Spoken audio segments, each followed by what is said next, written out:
Hello guys, यहाँ पे देखिए सब लोग खाना बना रहे हैं। ये देखिए उस्ता, बंगाली में उस्ता बोलते हैं। यहाँ पे चावल हो रहा है, यहाँ पे रोटी हो रही है और रोटी बन रही है भाभी।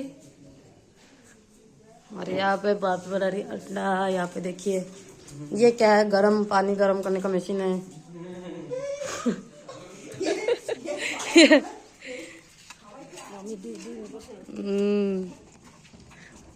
माम জামাই কি করে না भैया? अच्छा रोटी खाओ, टक दिया।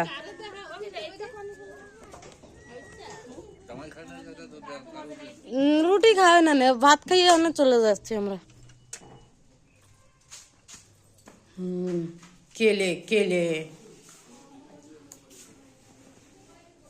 यहाँ पे देखो कितने सारे लोग बैठे हैं। यहाँ पे सोया है, यहाँ पे बैठे हैं, यहाँ पे बैठे हैं।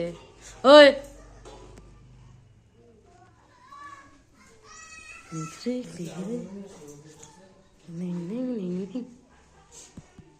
তোমরা কি করো? মোবাইল চালাও? ফটো দিতেছি না বুঝো, ভিডিও বানাইতেছি। নিশান পাপা বুঝে হাইটে চলে আসতেছে। মামা के घर,